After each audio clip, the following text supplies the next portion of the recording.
Coucou, comment allez-vous? Donc aujourd'hui on se retrouve pour une nouvelle vidéo. Donc aujourd'hui je me suis dit qu'on pourrait peut-être parler de la montagne parce que j'aime énormément tout ce qui est déjà la nature, la nature en général j'aime beaucoup. Voilà, pour moi c'est très sauvage et j'apprécie énormément la montagne et même l'ensemble de la montagne, la rivière, les monts d'Arrée, les Pyrénées dans les montagnes, c'est très intéressant. Et je me suis dit ça pourrait être pas mal de vous présenter, enfin de vous parler un peu de la montagne. Mais en même temps, j'espère que vous allez bien, qu'on va commencer une vidéo très soft, très tranquille. Voilà, on va parler tranquillement de la montagne. Et ça pourrait être intéressant effectivement d'en parler puisque je vais vous parler d'un sujet très intéressant également. Je suis tombée sur un site sur internet parce que j'ai découvert ça il n'y a pas si longtemps que ça. J'ai trouvé que ça pourrait être pas mal d'en parler, pourtant ça a été publié le 26 août 2021, donc cette année. Donc vous voyez, ça fait pas très longtemps que j'ai découvert ce site et ça pourrait être intéressant d'en parler. Donc en fait ça parle, je vais vous parler en fin de compte d'une fille qui s'appelle Nathilde. Voilà, je sais pas si vous étiez au courant de ce genre de site et voilà. Je sais pas si vous connaissez ça. Enfin, si vous connaissez pas, je vous en parlerai dans tous les cas parce que c'est le thème de la vidéo aussi, parler de la montagne. Je vais parler de ce que cette fille-là a fait aussi. Cette fille-là qu'elle vit, parce qu'elle vit en autonomie, seule, elle vit seule, en autonomie sur une montagne. Parce qu'en fait, cette fille-là, elle a 21 ans. Elle a 21 ans et elle vit seule en autonomie sur une montagne avec ses chiens. Donc ça pourrait être intéressant d'en parler justement parce que c'est pour moi, quand j'ai vu cet article, quand j'ai vu ce site sur internet, je me suis dit ça pourrait être pas mal d'en parler pour partager un petit peu mes passions aussi de la nature, de tout plein de choses, de toutes ces choses un peu nature, sauvages, animaux, etc. Ça pourrait vachement être intéressant, donc j'espère que cette vidéo va te plaire aussi et que tu aimes aussi la nature tout comme moi. J'aime beaucoup la nature des animaux, de la plaine un peu sauvage au niveau de la nature dans les Pyrénées, montagnes, tout ça c'est très intéressant. Voilà. Donc déjà je vais vous parler parce que en fait cette fille-là elle est quand même seule, elle a 21 ans sur sa montagne du coup, mais c'est très intéressant, vous allez voir un petit peu. Donc alors cette personne-là qui a 21 ans, elle a par mission en fait de garder des brebis.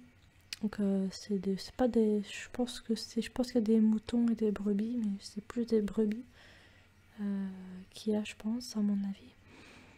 Et ce sont, enfin je veux dire, elle en a quand même 1300 brebis, donc à garder et à protéger avec ses chiens. Et elle a une jolie cabane autonome. Vous allez voir, je vais en parler au fur et à mesure. Et je vous montrerai une vidéo sur YouTube concernant cette fille-là. Et j'espère que ça te plaira. Donc c'est parti.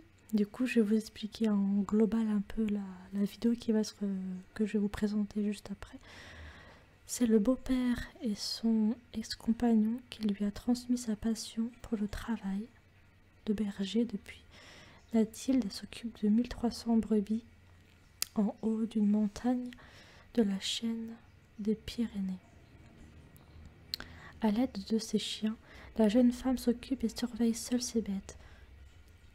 Et pour vivre, la jeune femme s'est installée dans une magnifique cabane complètement autonome en eau et électricité, avec son barbotage en bois et sa structure originale.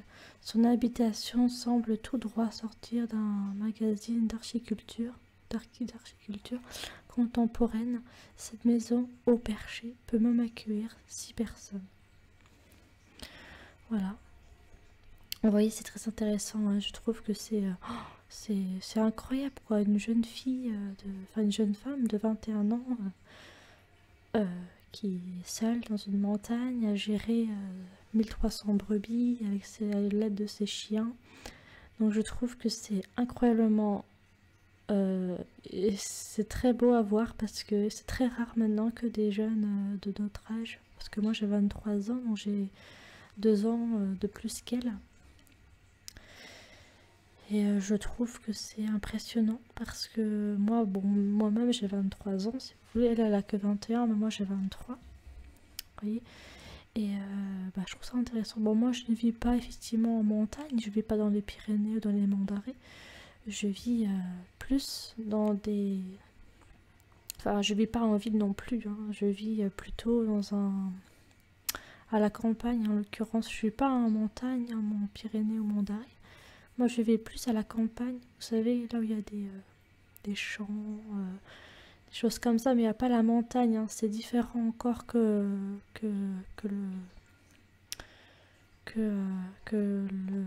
la montagne, hein. C'est comme différent la montagne que là où je vis actuellement. Voilà, la campagne, hein. C'est quand même bien différent quand même que les monts d'Arrée ou la montagne, les Pyrénées, c'est quand même différent encore. Donc voilà.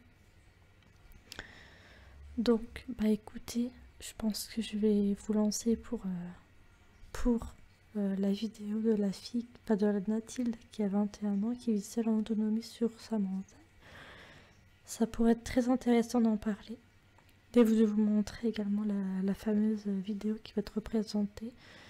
Voilà, donc j'espère que ça te plaira. Et je mettrai forcément mon microphone près de l'ordinateur pour que tu puisses bien entendre le son, la voix, les voix, parce qu'il y aura peut-être des sons et des voix forcément qui va être faite dans cette vidéo, qui va être transmis avec le microphone qui va aussi entendre.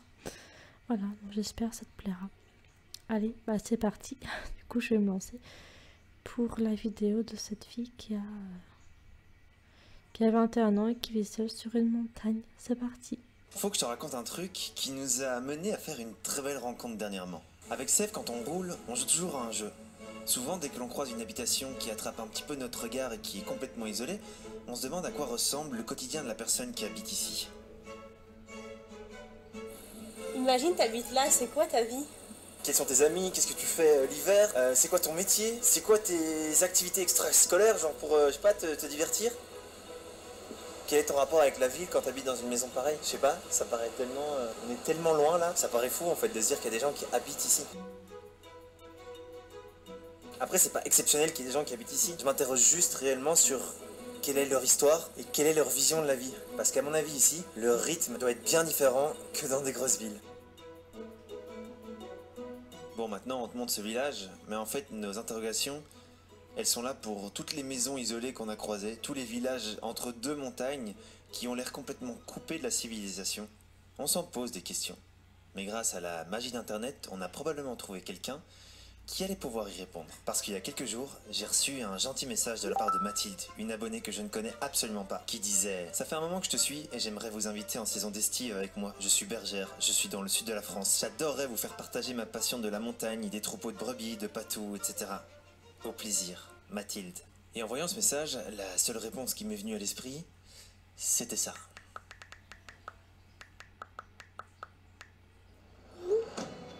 Mais avant de rencontrer Mathilde, il faut qu'on arrive à aller jusqu'à chez elle. Et comme tu le sais, on est en train de faire une transpyrénéenne avec notre van Oscar, qui est 4x4. On fait tout à travers les pistes. Le problème, c'est que de là où on est, Mathilde, en gros, elle se trouve à plus ou moins 200 km à vol d'oiseau, ce qui fait beaucoup de kilomètres à travers les pistes. Et comme tu le sais, à travers les pistes, ça ne se passe jamais comme prévu. Vraiment, une des meilleures pistes depuis le début, quoi. On a recontacté Mathilde et il s'avère qu'elle a une semaine de repos. Du coup, pour l'instant, elle n'est pas dans sa montagne. Donc on sait qu'on a un petit peu le temps avant de pouvoir la rencontrer, ce qui nous permet de profiter des pistes de la transpyrénéenne.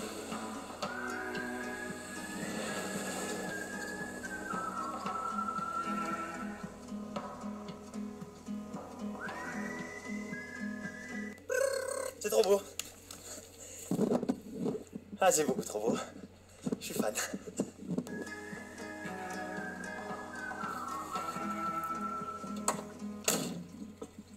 soif, Greg? Ah, Soif? soif, ouais.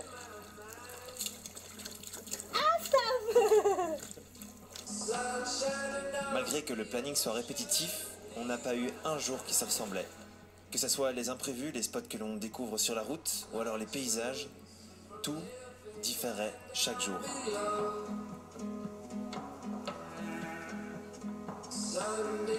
Mais j'en peux plus que vous essayez de vous gratter sur Oscarito. Hein. Salut! Joyeux matin avec les animaux. Oh, ça c'est vraiment la meilleure. Ah ouais, ça fait du bien ça. Hein. Heureusement que les vélos ils sont bien accrochés. Hein. Vive Skep, hein. Ah oui.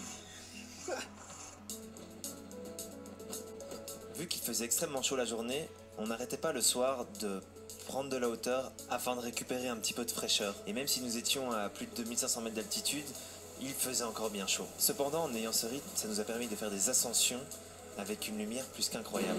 C'est bon votre avec la lumière là. Franchement, je pense qu'il faut le voir pour le croire quoi. Par caméra.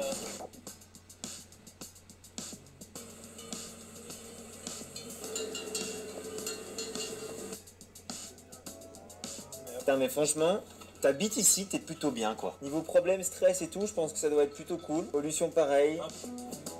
J'ai pas remarqué tout de suite, mais en fait, on est sur le sentier des contrebandiers, entre l'Espagne et l'Andorre.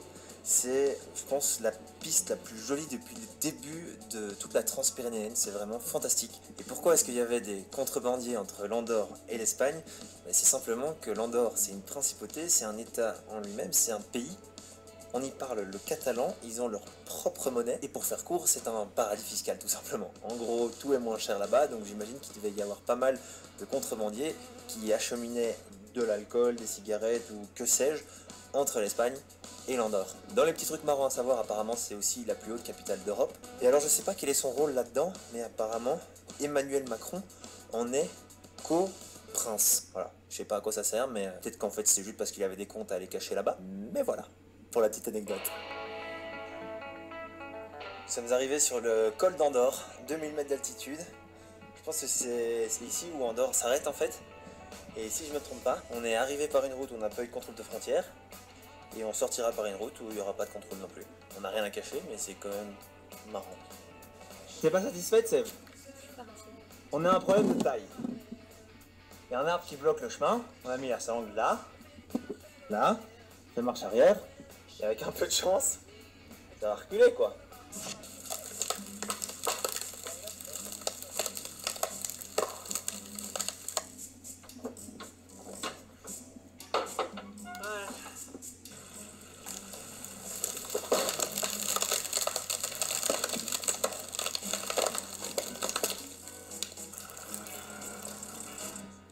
On a vu 6 marcassins qui ont traversé la route, ils sont tous à gauche, du coup la mer doit être à droite. Mais la mer, on n'a pas envie de la croiser. Putain, ils étaient tout petits, ils étaient combien? 8? Je sais pas, 6. On irait voir. Non. Moi je sors pas du van. Si t'as la mer qui nous charge, on fait quoi? On se met sur un arbre? Je sais pas me mettre sur un arbre avec ça. À défaut d'avoir croisé la maman sanglier, on a croisé, pour le plus grand bonheur de Sève, un petit troupeau de chèvres. Tous les soirs on se posait plus ou moins tard et à vrai dire, on commençait vraiment à s'habituer au luxe de ne pas avoir besoin de Park Fortnite. On trouvait un petit coin au bord de la piste pour s'y poser sans vraiment se poser de questions. Quand je dis que les paysages sont complètement différents, là on a à peine roulé qu'on a l'impression d'être en Italie. Juste parce qu'il y a des arbres qui sont super hauts et super fins. On dirait vraiment la carte postale d'un village italien. En faisant la Transpyrénéenne et en croisant beaucoup de personnes, on s'est rendu compte que la partie est était plus réputée que la partie ouest. C'est-à-dire que la partie que nous étions en train de faire était considérée comme la plus jolie. On n'avait pas vraiment envie de s'arrêter, car à chaque sommet les paysages changeaient complètement. Il nous aurait fallu encore 2 à 3 jours de traversée pour terminer cette Transpyrénéenne, mais Mathilde nous attendait sur sa montagne. 3h30 qu'on roule, on a quitté la trace de la Transpyrénéenne, on est repassé en France, et c'est incroyable comme le temps a changé. Franchement en Espagne on avait beau monter en altitude, il faisait quand même beau et chaud, et altitude ou pas il fait dégueu et froid. Le plaisir. Après toute cette route, on commence l'ascension vers la montagne de Mathilde. Et à ce moment-là, on ne sait absolument pas à quoi s'attendre. Qui est Mathilde? Comment est-ce qu'elle a terminé là? Est-ce réellement sa montagne? On se pose beaucoup de questions. Ah, il y a un petit chien, pile à l'heure. Coucou. Vous avez fait bonne route? On a fait très très longue route. Ah ouais, trop mignonne. Elle a quel âge? Coucou, toi. Trop mignonne.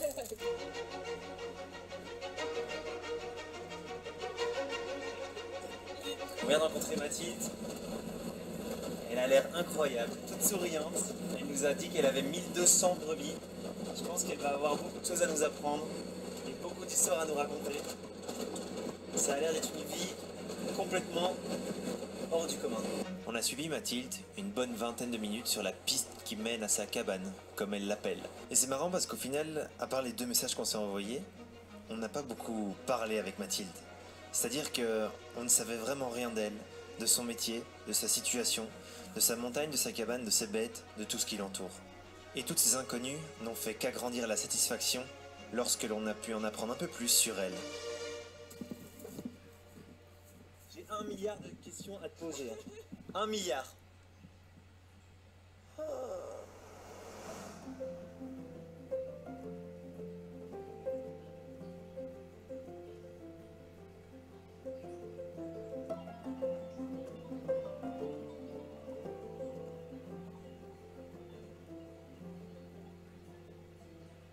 T'appelles ça une cabane? Moi, je paierais bien cher pour avoir la même cabane. Je pense que ça fait officiellement... Non, en vrai pas si longtemps, mais ça fait quoi, 3 semaines qu'on n'a plus mis de pantalon ni de pull. Et le bonheur que tu dois avoir dans ta vie d'habiter ici. Pas de stress.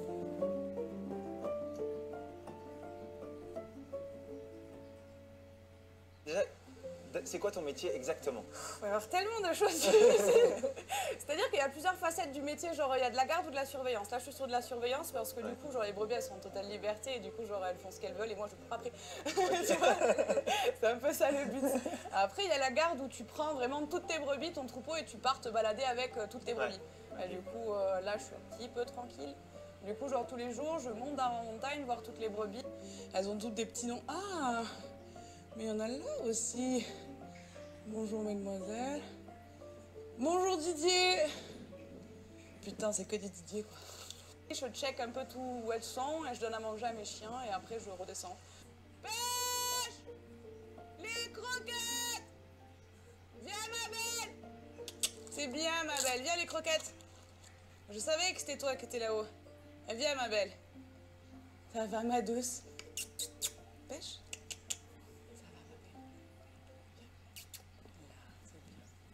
Après, elle est jeune, c'est sa première montagne, donc c'est la première fois qu'elle est en totale liberté sur une montagne, avec 2 autres patous qu'elle connaît pas. Et elle s'adapte super bien, elle est vraiment trop cool. Elle est hyper bien dressée, elle écoute super bien. Et elle fait pas trop de conneries pour une chienne aussi jeune. Allez, aux brebis, ma belle. Allez, va aux brebis.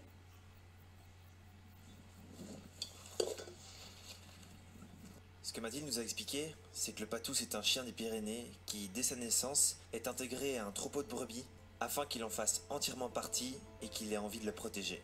Comment est-ce que tu as terminé bergère quoi? T'as quel âge? J'ai 21 ans, je suis hyper jeune, mais j'ai rencontré mon ex-copain du coup avec qui j'ai passé 3 ans et demi et son beau-père était berger, éleveur plutôt. Ok. Et du coup il m'a juste passionné pour ce boulot, il m'a donné sa passion et du coup j'ai élevé, j'ai fait naître, j'ai biberonné des agneaux pendant 3 ans, faire des parcs, garder et tout. C'est ouf. Et quoi, des fils en aiguille, t'as réussi à... J'ai trouvé le plan parfait pour arriver sur cette montagne qui est quand même vachement luxueuse.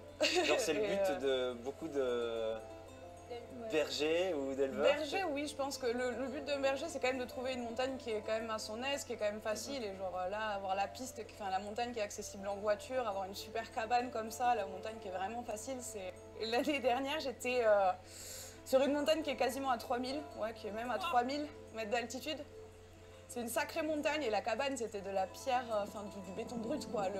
Les mezzanines c'est du métal, genre il y avait le matelas, t'avais pas envie de te coucher dessus quoi. T'avais froid, tu t'étais froid, tu vivais froid quoi. Ouais. Donc là c'est vraiment le luxe d'être ici quoi.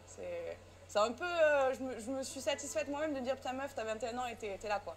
Je sais pas si on est dans la région mais on regardait un peu les loups, les ours etc.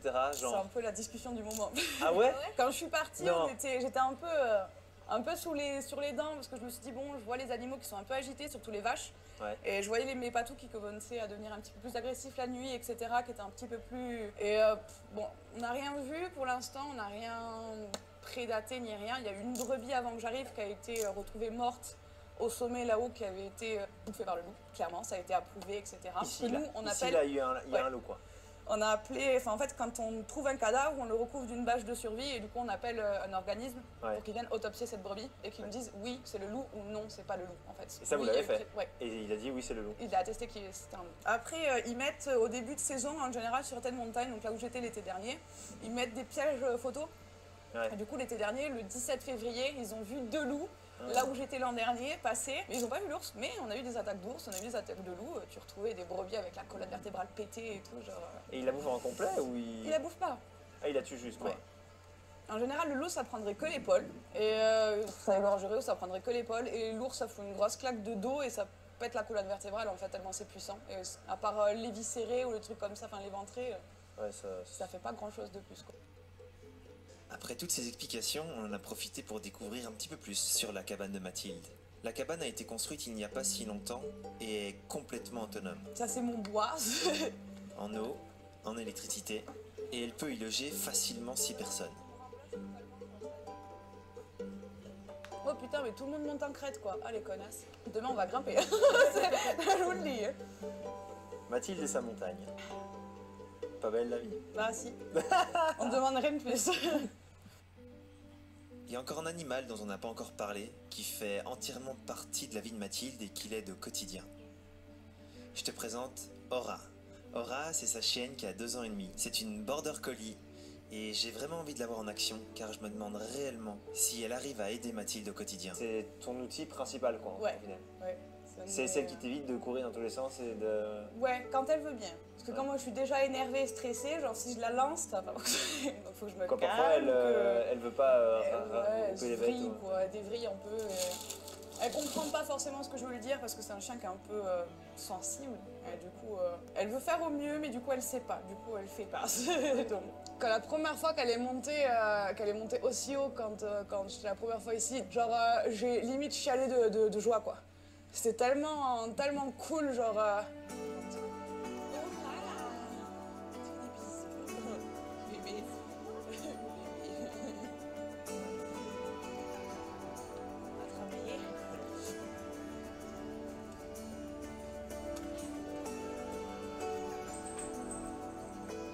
Allez, droite. C'est très compliqué parce que tu passes ton temps à parler. Droite, allez, allez. C'est bien, allez, droite. Allez, encore. Droite. Droite. Allez, on va à droite. Allez, c'est bien. C'est bien, allez, droite.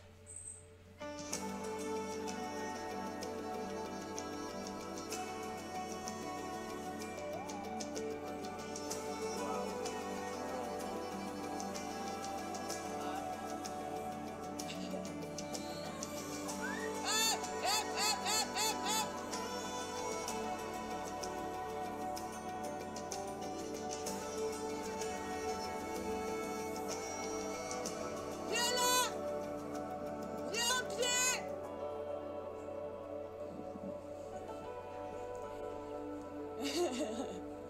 C'est bien, ma fille. Tu lui laisses le temps de repos de temps en Après, temps. vu que je marche en soi, genre, elle va plus vite que moi, genre, elle est un peu intelligente. Elle court, Ouais. elle va sous dans un buisson, elle attend que je passe, et quand j'arrive presque à elle, elle continue de courir et elle se réarrête un peu plus loin. Elle trouve des petites techniques pour pouvoir se reposer. Hey! Serais-tu en train de te rafraîchir? Franchement, ce mode de vie m'impressionne énormément. Et ce qui m'impressionne encore plus, c'est Mathilde, de se dire qu'elle a 21 ans. Elle est autonome dans la montagne, elle est vraiment seule. Elle gère 1200 têtes, 1300 têtes. C'est juste gigantesque. Et là, de la voir à l'œuvre, c'est super inspirant. Parce que tu vois qu'elle trouve son bonheur dans plein de petites choses de la nature. De gérer ses bêtes, gérer ses chiens, gérer les patous, gérer Aura, son chien. C'est incroyable. Surtout que les brebis, en fait, elles en font vraiment qu'à leur tête. Donc en fait, tu crois que tu les as tous récupérés en haut de la montagne, tu les fais descendre à un endroit, puis tu te retournes et tu vois 100 bêtes qui sont encore en haut et en fait elles se sont cachées, elles étaient autre part, tu les as pas vues. T'en penses quoi des gens qui vivent en plein Paris dans un appart de 15 mètres carrés? Genre le fusil tire-toi une balle. Clairement. C'est pour ça que j'ai beaucoup de mal à choisir entre un appartement et un camion. C'est parce que je sais que dans l'appartement, je vais arrêter, genre je vais juste me satisfaire du confort que j'ai et rester dedans en fait. Ouais. Et c'est pour ça que le camion c'était bien parce que ça liait un peu tout. Ouais. Ça liait autant l'amour de la nature que autant le fait que si j'ai envie de rester dedans, je peux. Mais j'ai quand même la nature juste à côté quoi. Ouais. Et ça c'était vraiment chouette. Donc c'est vrai que c'est un peu... C'est ouf de dire que toi, ton rythme, c'est vraiment te lever le matin, monter dans la montagne, et là, t'as de la chance qu'il fait beau et tout, Ouais. mais genre, c'est du kiff pareil, extrême. Ouais. Et t'en as, c'est métro, oppression. C'est ça. Ouais, justement, tu vois, je les plains, je les plains.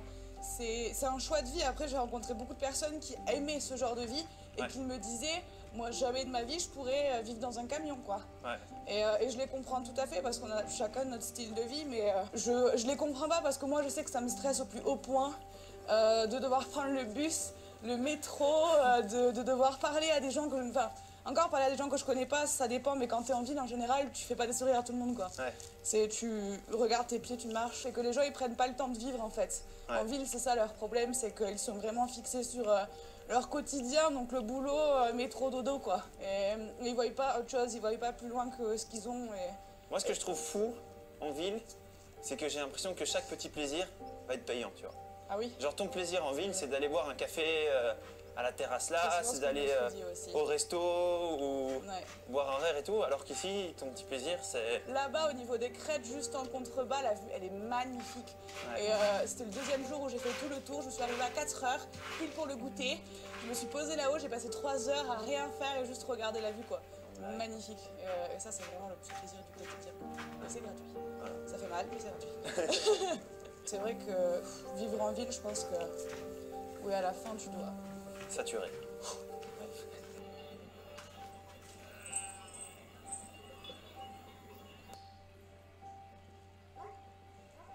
Iris! Pêche, t'es assez grosse, je trouve. Non. Faut que tu sois tranquille avec nuage. Ouais, une brebis qui part dans un sens, tout le monde la suit, quoi. C'est bien, les filles. Comment, ouais?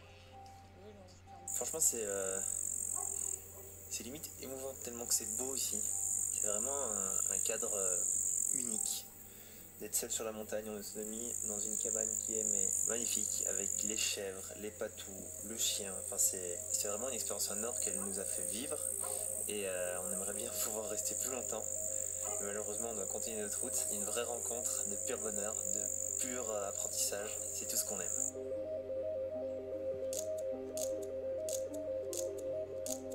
Alors voilà pour la petite vidéo donc de la personne de Nathilde. Comme vous avez bien pu l'entendre et voir à la vidéo, vous avez vu que c'était très intéressant. Hein, c'est vrai que c'est quand même assez impressionnant pour une fille, enfin pour une femme de 21 ans qui vit seule en autonomie sur sa montagne. Je trouve que ça c'est extrêmement fou même parce que c'est impressionnant. Hein, quand même, moi quand j'ai vu la vidéo avec vous, en filmant du coup, j'ai trouvé ça mais miraculeusement incroyable. Hein, j'ai trouvé ça mais ouf. Hein, quand même, ça c'était vraiment quelque chose de dingue et pour moi ça m'a impressionné. J'ai même passé un bon moment, j'ai même passé un agréable moment, j'ai même apprécié la vidéo et puis c'était, ouais, c'est impressionnant, faut le dire quand même. Voilà. Donc voilà, donc c'était tout pour cette vidéo. Hein. C'est vrai qu'elle a peut-être été assez courte ou rapide, ça dépend de comment vous l'avez vue, la vidéo, comment vous l'avez trouvée. Peut-être que vous l'avez trouvée rapide ou pas trop rapide, ça dépend. Mais là on est déjà à 30 minutes de vidéo, déjà à 30 minutes. Donc je pense que je vais vraiment m'arrêter ici, du coup, pour cette vidéo. Donc j'espère que cette vidéo vous aura plu, j'espère qu'elle vous a été utile pour vous, j'espère qu'elle vous aura été utile cette vidéo, ainsi que pour la petite vidéo sur la fille, la jeune femme de 21 ans, Nathilde. J'espère vraiment que ça t'a plu, avec toutes ces 1300 brebis qu'elle devait garder avec ses chiens, donc des patous, border collie, Enfin voilà, elle avait quand même pas mal de chiens, elle doit 3, 4, 5, je sais plus combien elle avait de chiens, mais elle en avait quand même pas trop mal. Donc je trouve que c'est très intéressant et je peux vous dire que j'ai bien kiffé la vidéo et je trouve que c'est très intéressant. Voilà, j'espère que vous de même ça vous aura apporté quelque chose, j'espère que vous aurez aussi apprécié tout autant cette vidéo que moi. Et puis je vous aime, hein, je vous aime très fort et la prochaine vidéo sera autrement dit sur, peut-être, on verra, sur une nouvelle race de chiens. Peut-être sur une nouvelle race de chiens que je vous ferai prochainement. Sur les chiens bergers comme d'habitude, comme j'ai l'habitude de le faire. Ou alors ce sera sur mes chats, donc sur mes 2 chats peut-être. À voir en fin de compte ce que je vous proposerai après. Mais en tout cas, je vous proposerai des choses un peu diverses et autres aussi. Voilà. Bon ben un gros bisou à tous. Je vous aime, portez-vous bien et je vous dis moi à très vite pour de nouvelles vidéos. Bisous.